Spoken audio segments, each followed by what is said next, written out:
Good Saturday morning, everybody. My name is Sean Campbell. I'm your host of the Marketing Corner. Thank you, as always, for tuning in. We got two icons of Tucson business today, good buddies of mine. Co-host today, Bill Netherto from Professional Bartenders. Good morning, Bill. Hey, good morning, Sean. Great to be here with you. You're just down the street, your office. Did you just skip over here this morning? Just like a football field, man. Did you bring anything to drink? Like picking up a fumble in last night's game and running for a touchdown. That's how close we are. We had a couple of very good college bowl games this last couple of nights. I don't care. I tell you what, that's exciting stuff. Yeah. If you're a sports fan, we had two great games, and the national championship should be fantastic. Who do you got? Ohio State, Notre Dame? Yeah, I'm going with Notre Dame. I got to go with the Irish. You're from Indiana. I'm from Tucson, but my parents had a farm in Kokomo, just 83 miles south of South Bend. So I'm pulling for the Irish. Yeah, I told you my dad was born in Kokomo, right? Oh, no, I didn't know that. Yeah, my dad was born in Kokomo, Indiana. I probably lost a bunch of friends and clients just now when I said I'm going for Notre Dame over Ohio State, but hey, get over it. What about you, Don Ledbetter, special guest from We Got a Guy? Who do you got, Ohio State? Notre Dame. I think it's hard to bet against Ohio State given how strong they look. But take Notre Dame to points. Not that we're endorsing betting here. No, we don't want it. For recreational purposes only. Recreational purposes only. Virtual betting. Thank you for being here, Don. I really appreciate you taking some time out today, Saturday. I know you're very, very busy. Thanks for having me. Why don't we introduce yourself to the audience, tell the audience who you are, what you do. What is We Got a Guy? We Got a Guy is a local referral service for contractors, from handymen to general contractors and pretty much all the trades. I use the word local because there are other Angie's List and Home Advisor and Thumbtack and those that are national companies. And I love when people ask me the difference because being local, we actually know the people we're going to send out. Most of them have worked on my home at some point. And it's just a way to, we've already done the vetting for people. So if you are looking for a plumber, let's say, you can go to the, I was going to say Yellow Pages, but that's a little old. You can Google, you can look wherever, and then you got to kind of do your own vetting. Right. And we do that. These are people we've used. A lot of them have been with us 10 plus years. Yeah. Yeah. So how did this concept kind of originate? And what year did you start, and how has it kind of matured, so to speak, over the years? Started in 2008. A couple reasons. One, my mother was getting old. She was still in her home. She needed help, and I was making sure the people that were taking care of her were doing a good job, and that was iffy. And we all know that people get taken advantage of in those fields. So that was part of it. The other part was that there were several contractors that I knew personally that needed some help marketing and didn't know what to do. And that's pretty common with tradespeople. They're generally good at their trade, but marketing is not their expertise. And having somebody like me to do the marketing and bring them leads was a good fit. Yeah. Outside of, you and Bill both are tremendous networkers. Is that something that the two of you kind of work on, or is it just kind of a natural shtick of your guys? Yeah, that's a great question, Sean. I continue to learn every day from people like you, from Don. Everybody has a different philosophy and a different take, but it all comes down to consistency of your networking and marketing. I try to get out in the community and rub elbows and meet new people. That's probably what I'm best at and what I enjoy most is the interactions with people. And so that's a big part of it. You've got to market. You've got to keep your brand in front of people. Like be a guest at your own party. That's one of our taglines, our catchphrases. I love that phrase. And you just got to run with that stuff and be innovative every day. Yeah. Don, do you have any things in mind when you go into an event? Absolutely. Yeah. And I was just to follow up on Bill's comments. Having outgoing personalities like we do is certainly an advantage. Right. But there's definitely skill involved in doing it, because frankly a lot of them can be a colossal waste of time. Right. And if you're going for the social purposes to meet people and for your social life, that's great, but that's not, I target the people I want to meet, the connections that are going to be beneficial to both parties, and find the people that I can help and people that can help me. Yeah. And then there's a lot of different networking groups in town, and Some are better than others. Some are larger than others. Some are better run than others. But it can be just people don't figure out the ROI on it. Right.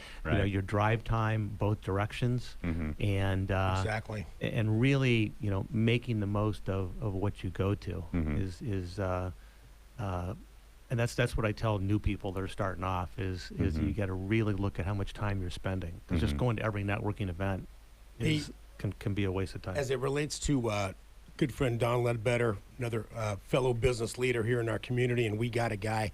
I've personally been using that company and their services for many years now.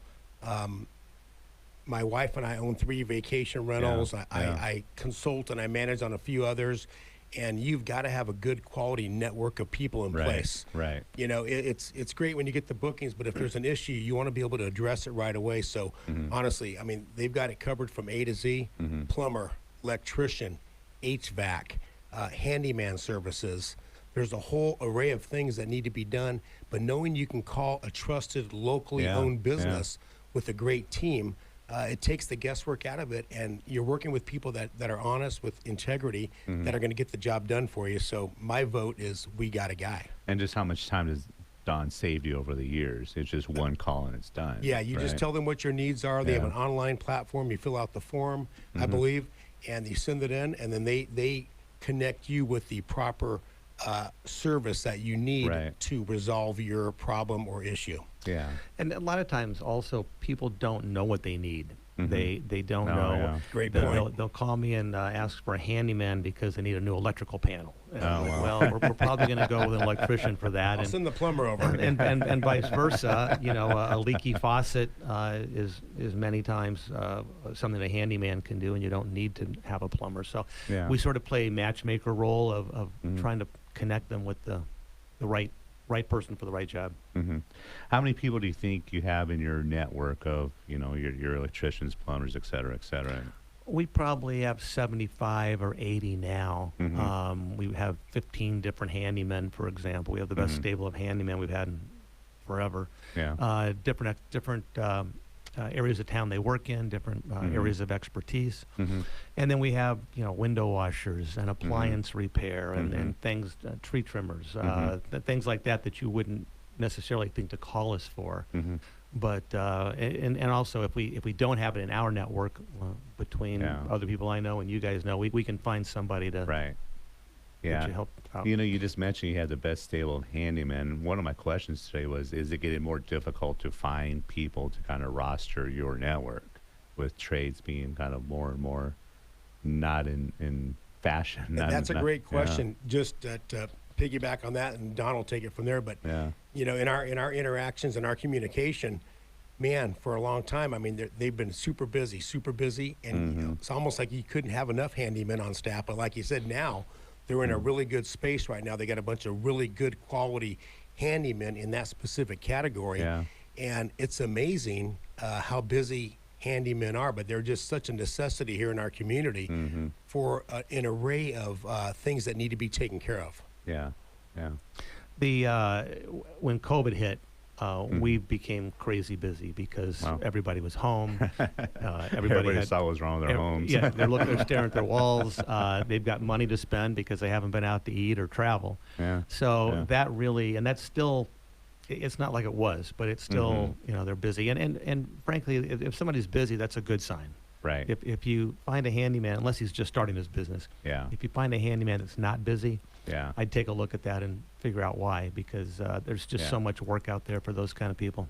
Just out of curiosity, and we got about a minute left here, have you been more or less busy, not taking one side or the other, guys out there listening, more or less busy since the election? Has the election caused any uptick or maybe downtick?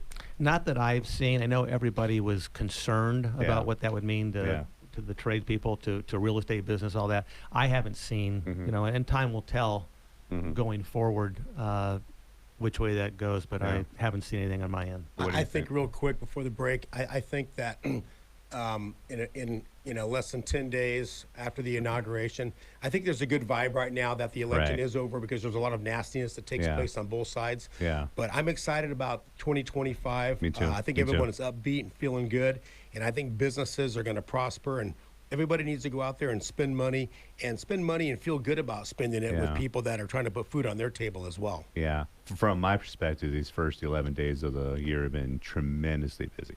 Been phenomenal. So, Good. yeah, we're heading into our first break. You are listening to the Marketing Corner. If you have any questions for any of us, it's 520-790-2040. That's 520-790-2040. Give us a call.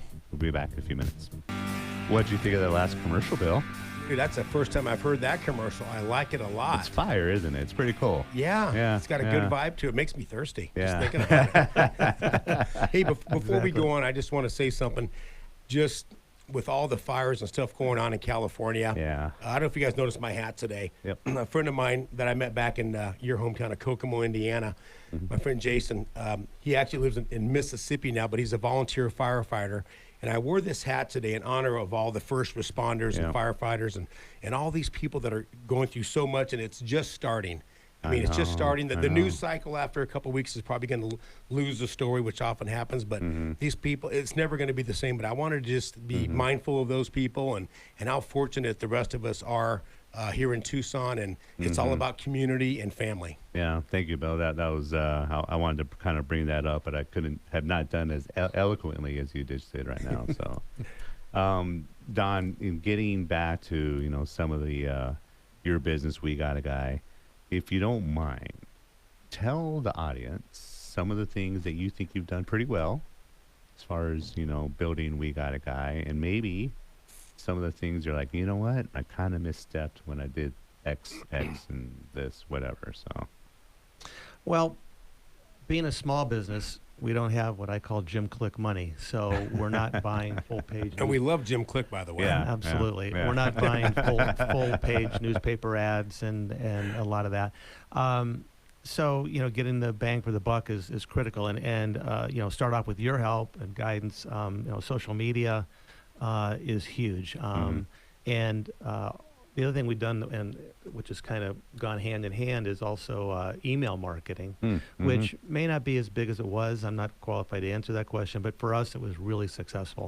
And it wasn't necessarily a newsletter per se, Right. but it's the consistency of it. Right. As I know you preach that a lot, Yep. and rightly so. It's the getting a blurb out, a little reminder to check this, a reminder to tune your air conditioner, or Yeah. a new service we have, or Yeah. a cute puppy. I mean, it's just it's a matter of staying in front of people and Yeah. being top of mind, because Absolutely. people aren't thinking about a handyman until they need a handyman. You're right. And right. I think for us, the combination of the social media and the email marketing, along with the other thing for us has been the home shows, the big home show. Yeah. It was Saba. I'm not sure the company running it now, but that's been a home run for us as well. And I think the other thing I wanted to throw in here was in regards to the networking. One thing I wish I'd done better. We've done okay with it, but that is building the database. Whether that's a mailing list, an emailing list, a Facebook or LinkedIn or whatever databases you use, and probably should use multiple ones. We probably have 5,000 people, and we if I would had done a better job, we'd probably have 10 or 12,000. I've talked to Donnie Cathy, who you guys probably know. Cathy's Vacuum and Sewing. Yes, Been in absolutely. business a long time. He is the king of that to me. He Wow. has like 30 to 40,000 Wow. people on his Wow. mailing list, Wow. and that is so significant. And you talk to other business owners, they don't even have a mailing list. Right. Right. Yeah, that's so true. It's Yeah. just to me that's that's my one piece of advice for people starting businesses. Start collecting the people and stay in touch with those people. And we all know that word of mouth is the best, and staying in touch with those people is huge.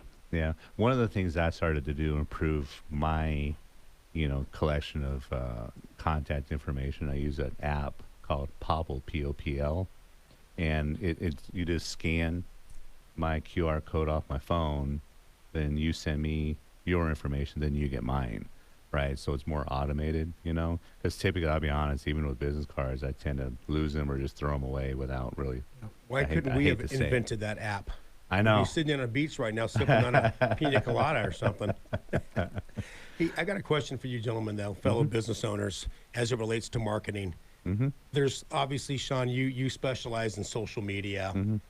Don does a great job of marketing in his own right in different platforms. But I guess my question to you and to the community, to other business owners is, and this is kind of an open-ended question, what's the best bang for the buck? I mean, there's still some print media going on. I mean, like there's Right. Desert Leaf, there's Tucson Lifestyle, there's, well, I mean, what's Yeah. the, should we be mixing it up in that piece of the pie? Yeah. What's the, I don't know if there's a right answer to that, but what is the answer to that?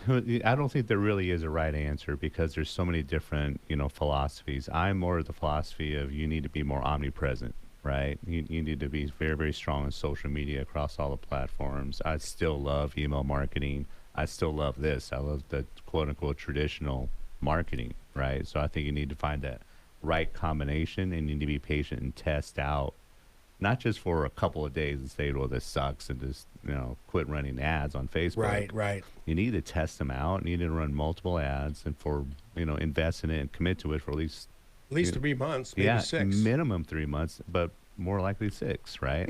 So, it's a tremendous question but some people, some marketers on the flip side of this believe that you should go heavy into one platform only on social media and just dominate that one platform, right? So I can see pros and cons for each one. Like as an example, when you say dominate one platform, just give me one platform as an example. Would it be LinkedIn? Would it be Instagram? I mean, Right. what is it? Right, yeah. Depending on your business. If you're a B2B, get on LinkedIn and just dominate LinkedIn. Post multiple times a day, write articles, do videos, and just dominate. If I wanted to hire you and say, hey, Sean, Yeah. I want to spend X amount of dollars per month. I want to spend $1,000 a month. What platform would you put me on, or what do you think? After at least a 30-minute conversation with that potential client, then we would really determine what platforms would be the most applicable. Because right? everybody's business is different, Everybody's right? different. Okay. I don't have like a one size fits all at all. It depends on first and foremost on what you do, who your audience is, and what your budget is. Right. I always need to leave enough quote unquote meat on the bone. Because if I need my clients to run ads, hey, we got to run $200 or $300 worth of ads this month. It's not a big deal. Right. Right. I'll just say one more Yeah. thing on that point is, Yeah. And I've said this to people over the years, I don't mind spending money to make money. Yep. As an example, let's say I'm Yep. spending $1,000 a month, but I'm bringing $2,000 a month, and I don't really care what that initial number is if I'm getting the return on the investment. Right. But if I'm not getting it, as a small business guy, Yeah. man, we got to Yeah. pull the plug on it because we just don't have that kind of money. We don't have Yeah. the Jim Click money. Yeah. Yeah. Well, one thing I want to add to that conversation is, I'm surprised how many people don't do this, but that is because it's so obvious, is tracking where your calls are coming Exactly. from. We ask, yeah. when we get a Yeah. call, the first question I ask is what's your name? And the second question is, how did you find us? Because that's absolutely huge. Yeah. Looks like we got a call in from Charles. Charles, you got a question for us? I did, and it's right along the lines of what you were talking about. Talk about perfect timing, but for you, not me. But I'm not terribly involved. I'm a business owner. I'm not terribly involved in social media. I do have LinkedIn, and I do have a Twitter account. Don't use either very, very much. When I use LinkedIn mostly is when I'm looking for someone. I look them up on LinkedIn Right. Yeah. and then send them a message. But other than that, I don't know. And I also don't know. I don't have Twitbook or InstaTwit or any of that other stuff. And I don't know how to use it. And I don't know how to measure. If I were to use it, how do I measure that whether or not I got business from it? And I can listen to the answer from that on the radio because I'm sure it's not just a simple answer. Yeah, it's a tremendous question. Thank you for calling in, first and foremost, Charles. It's one of those things, again, if you're going to commit to, well, first, I mean, how much does it cost to post something on Facebook, Don? Nothing. Nada. Yeah, so Just your time, just your time. which is an investment. Yeah, and I bet if Charles was with us right now, one of the questions that I'm sure he meant to ask as well was, what do I post? And Charles, depending on who you are, say you're a realtor, say you're, a car mechanic, whatever that is, you got to provide value and information to your audience. And as counterintuitive as it seems, if you're a mechanic, and I say this all the time, if you're a mechanic on social media, post value and information on how not to see you all the time. How to check your air pressure, how to check your belts, how to check the fluids, et cetera, right? Position yourself as a leader in your industry, Charles, by providing value and information, and especially here in Tucson. Don, you're a genius at this. You post so many community-related stuff. Yeah, he does. You know what I mean? So not only does Don, give us tremendous value and information, but he's also very much part of the community. So are you, Bill, right? You're always posting community-related stuff on your... I need to do more. It's just, like I said, it's a time investment. Yeah, and I think the thing is it's consistency. Right. So the message is there consistently. Correct. And when people see you consistently, then you're top of mind. Yeah. And the way you'll know, Charles, if it's effective is, one, you got to commit to this for at least 6 months, right? Build up a following. You got to be engaged in your... If they're commenting on your post, you got to engage. You got to follow up with them. And after you provide value and information and community stuff, maybe every 5 to 10% of your posts, you're asking for the sale. Right. You know what I mean? So, And speaking of tracking, I mean, at the end of the day, we just have to ask our clients, hey, how did you hear about us? Right. Hey, I saw your van at the intersection of Broadway and Swan. Yeah. I saw you at the Smith wedding last Saturday. Right. You did the fundraiser. We saw you at Harlow's Nursery for their annual gala. Yeah. But we have to ask the question. Yeah. On our online forum, we actually ask that question. Mm-hmm. And when people don't fill it out, my office manager, Sistine, is great about saying, hey, I know you didn't complete that part, but how did you, in fact, hear about Professional Bartenders Unlimited? Because like Don said, if we track that information, we know in real time whether or not it's accurate and if it's working. Right. So we got about a minute left until the next break. But another thing, Charles, if you were to run ads on Facebook or Instagram, whatever, it's not always about how much that ROI is, but it's also about brand awareness, right? It takes about 25 impressions, meaning someone's going to see or hear your business before it finally sinks in, especially with all that other noise out there on social media. You're not just competing with other people in your industry. You're competing against me and, what I do on social and, the content I get from this show. So your content really needs to be engaging. It's an art.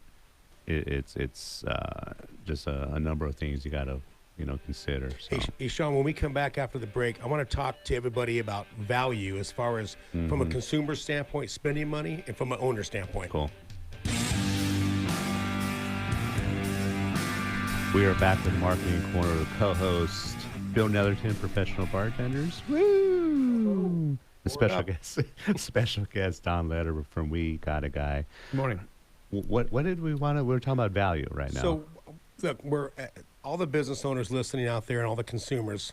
Even though the three of us doing the radio show this morning are all business owners, business leaders, we're also consumers. And what I wanted to chat about was, we all need to purchase goods and services ourselves in all these different categories. And, we had to write a check for a service the other day. And my wife, Judy, says, oh, my gosh, she kind of grimaced at the amount. I said, honey, I want to shift our philosophy. When we write a check to someone that we like, that we trust, whether it's a plumber, electrician, whatever the category is, we should write the check literally almost with a smile on our face, because we're contributing to our local economy. We're working with someone that obviously is in our home or whatever. It's a trusted source. And let's be grateful for that business owner, knowing that they have to pay all their bills and put food on their table. So that's the perspective from the consumer. And then from the owner's standpoint, we need to try to find the right spot where we're charging enough for our services or product so we can remain relevant here in this community. You guys know my struggles the past 4 or 5 years. If I was to tell the public what those struggles were, which I won't do now, obviously, they'd be surprised I'm even here still standing. But the fact of the matter is, you have to stay positive and you have to wake up and perform every day. And on that note, my company philosophy now is just every day's grand opening. You be excited about what you're doing. when you get a call to do a gathering, whether it's 20 people or 2,000, be excited about that. It's like going to Las Vegas. Every day's grand opening. Yeah. We got a caller on the line, Meg. Yes. Hey. Hi, my name is Meg Beer. Hi. I sold radio advertising for 10 years in Los Angeles, and I just wanted to add a little bit to your. Good morning. Yeah, I wanted to add a little bit to the conversation and for things for people to think about. When you talk about, well, first of all, I should say I think that you're right, and people should find a lot of different ways to try to reach their potential customers. You talked about word-of-mouth advertising being golden. I agree with that, and that's usually from friends or family telling you about a good experience they had with a company. But word of mouth is just that. It's what you heard from someone. They're not flashing you a visual message. And telling your story is also, an audio message that you receive. So radio can be very targeted in terms of the type of audience that you're reaching. People of a certain age or type are going to listen to a certain program, and that makes it really a wonderful way to add to whatever else you're doing. The other thing I wanted to say is that when advertisers are looking to find out what's effective for their company, instead of just asking the generic, how did you hear about us, people are more likely to think of the last thing that they saw or say, oh, I just heard about you from a friend. But instead, if they can say, hey, do you listen to the radio? Do you read this magazine? Or do you read magazines just generally? It can be a better way of targeting in on what might help them reach more customers of the kind of customers that they want to reach. Meg, question for you. You said you were in LA selling radio time, right? Yes. What's the biggest difference you've seen from LA and Tucson? Well, Los Angeles is the #1 radio market in the country. Yeah. And that's because people are driving in their cars all the time. Good point. And Yeah. now, but this is before, I sold radio before social media was even a thing. So, and even at that time, it wasn't a good idea to put all your eggs in one basket. So you don't want to just advertise in one place or another. But we were recommending it as part of a mix of things that you do. So whatever you choose to do or to try out, I'm just saying that it's one thing you might want to consider. People may not listen as much in their cars here because the drive time isn't as large as in Los Angeles, but I'm listening to you right now at home. Yeah. There are certain programs that I choose to tune into, and the people who choose to tune into certain programs are very loyal listeners and loyal customers. Yeah. So, Great point. Yeah, I appreciate you calling in, Megan. Feel free to call in anytime you want to. Any Saturday, you got some advice for us. Just that was tremendous. I really appreciate your calling in, Meg. Thank you. Okie doke. Thanks for having your show. Have a great day. Good one. Yeah, that was awesome. That was cool. I liked it. And one thing to kind of follow up on what you were saying, Meg, is what I do with this show is I repurpose it as a podcast. I put it on YouTube. I put it on Spotify. This is on video, even though you're listening to us on radio now. But I clip up that video into 10, 12, 15 different, clips, little teasers, so to speak, to kind of promote the show as well. So that's one of the things that I think you got to do is be able to repurpose your content in this era and make sure you get the best bang for your buck. What do you think, Don? Well, I thought of something I wanted to add to the word of mouth conversation. We've mentioned that several times today, and she mentioned it. Couple things that I strongly, and I certainly applies for my field with contractors and whatnot, but it probably applies to any business. If somebody gives you a referral, recommends someone to you, the two things that you should ask, one is, have you used them personally? And have you used them in the last 6 to 12 months? Because referring someone a painter that they used 14 years ago is not helpful. Yeah. And this drives me nuts on social media and Nextdoor is another one where somebody says, I need this, and then there's 75 mentions, and you don't know if it's their out of work alcoholic brother or what's going on, and that's I can't stress that enough. Is ask if they've used them personally, and have they used them recently. Yeah. During the break, we were talking about how large. Bill, the first time you were on, weren't we talking about that? How larger corporations are kind of. Yeah, Yeah. they're buying up Yeah. all the smaller guys. Yeah, yeah, And from a yeah. consumer standpoint, and it's probably not going to make our pricing any better for us, because No. if the big guys are coming in to buy up the little guys must be doing something right. Otherwise, the big guys wouldn't even be taking a look at them. So those are things to consider. Yeah. I met a gentleman last night. A little shout out to Pete, who owns a local dumpster company, and he was saying a lot of his competition are being bought up by more regional, national companies. But he was excited because he's like, now I'm the only big local company, and I know how to, provide good quality face-to-face customer service. They're going to get me, not somebody at, the middle of Tennessee. And he can market that all day long. Oh, yeah. Locally Yeah. owned and operated. Yeah, he knows how to shake hand, kiss babies too. He's a good dude, really good dude. First time I ever spoke to him was last night, and the guy's just electric. What was the name of his company? I forgot. Does he drink cold beer? That, and if he wants me to say the name of his company, he's got to pay. You know, That's right. This is not a free show, man. Free show. Come on. But you're talking about that too right now. You versus Angie's List and all these other, when people call you, you actually, like you said at the beginning of the show, a personal experience. You know all your contractors on a very good level. And we're in the middle too, as far as we're obviously trying to help our clients, but we're Right. also trying to help the contractors to Yeah. market their business. Yeah. Where some of the online businesses and platforms are really just seeing how much they can get out of them. Right. How much Yeah. can they get per month? Yeah. And it may work, it may not. Mhm. But it's taking care of both sides.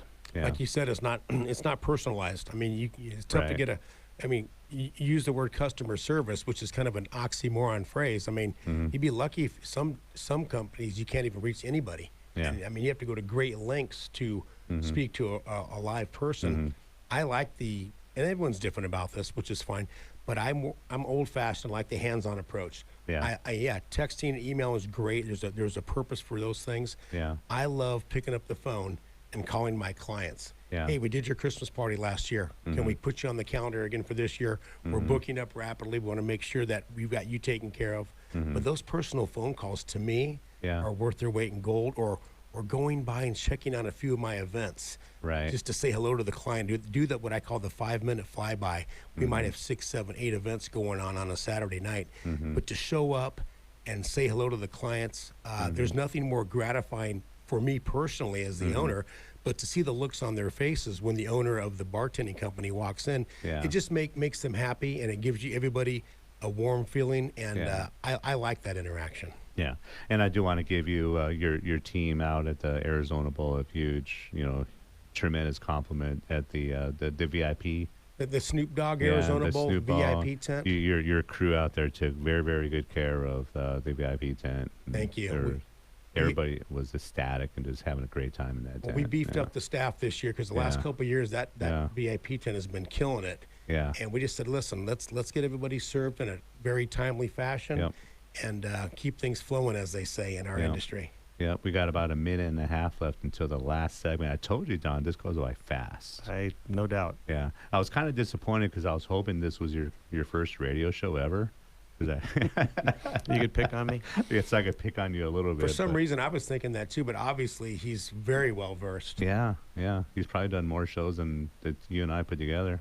Well, he's a couple weeks older than us too. Just saying. Yeah, Couple of you're what 42 now? Yeah, Sure. D, all the above. I'll go with that. Yeah, you are listening to the Marketing Corner. We're heading into our last commercial break. If you have any questions for us, the number is 520-790-2040. That's 520-790-2040. And this last segment, we're going to have a little fun. I got a few curveballs to throw at Don and Bill. So I hope you got your A game. Yeah, it seems like you guys have your A game today, but we'll see. We'll give it a shot. We'll give it a shot. We are in the last segment of the Marketing Corner. My name is Sean Campbell. I'm your host, special guest, I'm Don Ledbetter. We got a guy today. Let me go through our Marketing Corner sponsors real quick. First and foremost, he's in studio today. Bill Netherton, professional bartenders. Well, thank you. Thank you for being here, Bill. Appreciate it. It's a pleasure. David Bradley, Medicare A to Z. Candace Eaton, Seaton Photography. Real quick, last week, her and I did the hot seat. Had a tremendous turnout, and ironically, we were talking about traditional marketing versus digital marketing. It was a very interesting discussion. So thank you, Candace, for always doing that with me. Danny McPadden, Last Bridge Media, phenomenal videographer. Mark Weiss, Sales Performance Strategies. Juan J.D. Delgado, who's going to be in studio for his first co-host appearance. He's going to have Don Zavis on, so that should be very interesting. We have no idea where that's going to go. It could go anywhere. It could go anywhere. It can go into aliens. It could go into whatever. Van Halen. Who knows? Who knows? Jose Oliver, Awakening Minds, and Mo Russo, a good buddy of mine, executive and business coach. Thank you all for your support. And as I mentioned, next week is Juan J.D. Delgado from Roofs Are Hot in studio, along with a special guest, Don Zavis. The next hot seat, in case you're wondering, is going to be the February 5th. And I'll have more information for everybody next week on who our panelists are going to be. You guys ready for your curveballs? All set. All set. Well, you've got the Dodgers jersey on, so Yeah. apparently you're ready. Yeah, and I more so it's the Otani jersey. So, you know. What are you guys, your biggest goals for this year? Are you guys goal setters, first and foremost? And what are your biggest goals this year? What is you're going to hit in 2025? Okay, that's a great question. First of all, I'm excited about 2025. Look, there's always areas that all of us can improve upon. And personally and professionally, I have a laundry list of faults, I think, in my life personally as a person. I have a lot of deficiencies as a business owner, even though, by the way, gentlemen, and Tucson, my 41st year in business right now. Yeah. So super grateful about that. But no, just waking up excited every day about life. Health is number one. Health and happiness, and we have to put our time in to be healthy. Gives us more energy to have a more positive outlook on things. Just interact with other business people, and you know, I need to do a better job of listening. I'm more of a talker than a great listener, so that's one area that I can improve upon greatly. But there's so many areas that all of us can improve upon, and that in and of itself will fill up your days to make yourself better and more active and more successful here in my hometown. That's one of the reasons I appreciate you so much. Even though you've been in business for 4 decades, you still recognize that, hey, there's some things I could do better. You know, so I that's one of the many things I appreciate you about, Bill. Thank you. Many things. The job over those years, on many occasions, have driven me to drink. There's so many times where you probably haven't realized it, but after hung out or whatever, just inspired, just Thank you. Energy is just there. It's important that we all support and lift each other up, and especially in the business community. I mean, it's anybody that's never owned a business, they don't know, but all of us business owners, man, it's a tough job. Yeah. It's a tough job. Yeah. To answer your question, I do some goal setting, but I think this year, going into this year, really reevaluating everything we're already doing and trying to just, where can we make better, and where can we make improvements on that to give better customer care, faster follow-up. Right. And we are always recruiting new contractors. Yeah. That's a big thing because they retire, things happen. We like to help out new people that are starting businesses. Somebody that's worked for a plumbing company for 25 years and now he wants to start his own business. I love to work with those kind of people and help them get going because you get off track and as a new guy you can really go down the wrong road. So I think just tweaking what we're already doing is probably a pretty important thing for this year. Yeah, that's something that I do. Once a quarter, I reevaluate everything because things in my industry are changing all the time. It's very, very fluid. So I was just doing this yesterday. I was re-examining all this stuff that I have kind of automated through the AI that I use, and it was just okay. Now I could, retool a lot of the things and. It's just a matter of doing it now. So. One of the things that that reminds me of what Don said as well is There's a lot of folks out there that have worked for other companies and they start their own businesses, and they're a great plumber, great electrician, whatever their field of expertise is, but they don't know how to run a business. Right. There's a lot of moving parts there. Don and I have a lot of experience in that department, and we're both available. I mean, I like to pay things forward. Yeah. So if anybody ever wants to reach out to Bill Netherton, they can do that. I'm more than happy to sit down and have a conversation with you. Don is a wealth of knowledge as well, and then that's the part of us that we can do consulting in that area to help people that just aren't good with the front office part of it or the back office, however you want to phrase it. But that's such a vital part of any small business, and you've got to make sure that that's organized. One of the things that we don't talk about enough on this, and one of the conversations I always remember, you and I were at a culinary dropout, and the education, the flat-out education you gave me on credit and the financial statements and everything, I was like, wow, I should have paid you. Leverage, baby. It's all about leverage. Yeah. Yeah. So was that something that you taught yourself and kind of learned over the years? Mentors in my life that taught me how to manage money, which unfortunately none of us were really taught in school. Right. They should be teaching that from elementary school on up. What's the value of a dollar? What does credit mean? What does debit mean? Liabilities versus assets. So mainly I am self-taught.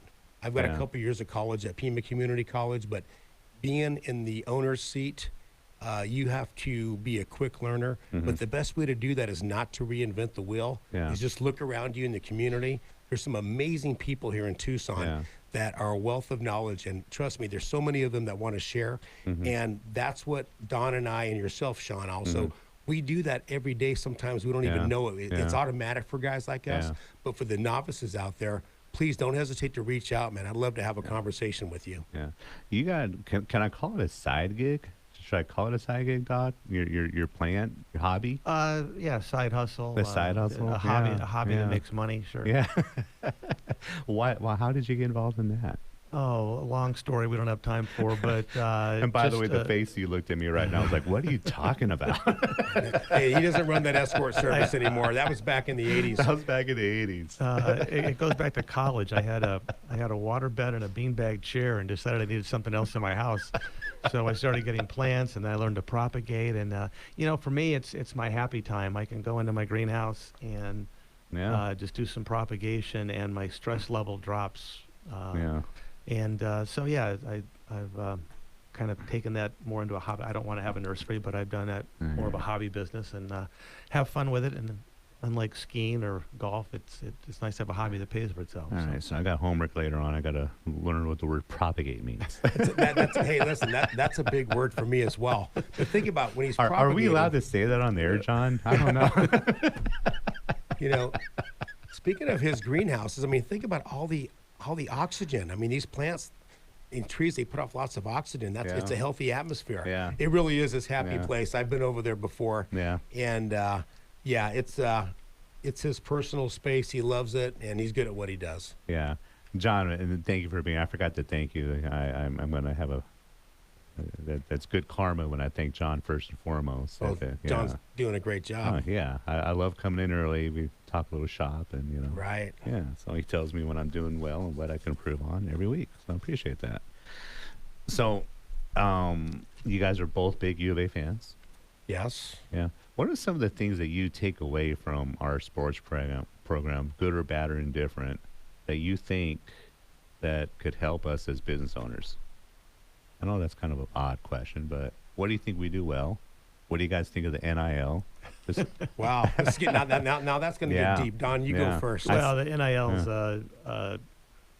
that's a like a 6-part show. That's a problematic issue, especially for a school where we're at. We're not quite.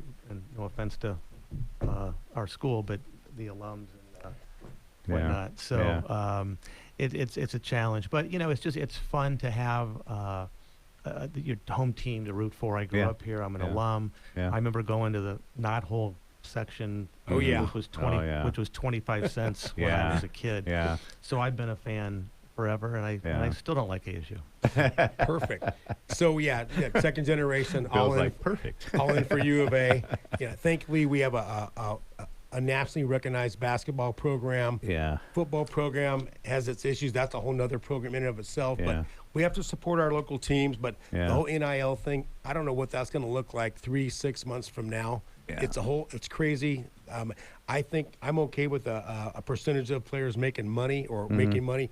The universities have made billions of dollars over the Yeah. years off these young people, but there's no regulation right now, so Yeah. we don't know what's going to happen, and the deep pockets are going to win out Yeah. right now. The big thing for me is that the value of the education is completely lost and unappreciated Education. in all this. What is that? You know what I mean? There are struggling students out there working 2 or 3 jobs just to pay for tuition. Exactly.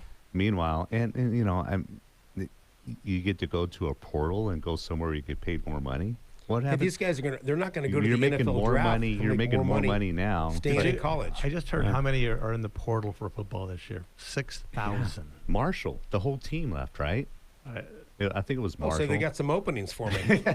I got a couple years Hey, ago. I saw to the go movie to Rudy. left. I like that movie. Yeah, so everybody out there, thank you so much for tuning in today, and the callers that called in. I really appreciate it. Bill Netherton from Professional Bartenders Unlimited, appreciate you. Thanks for coming by. Don Ledbetter, We Got a Guy, WeGotAGuy.com. Yes. Yeah, so Yeah. Be a guest at your own party, Tucson. Yeah. Pro bartenders. Thanks for having me. I appreciate it. Yeah, thank you. Thanks, Sean. Thanks, Bill, U of Don. A.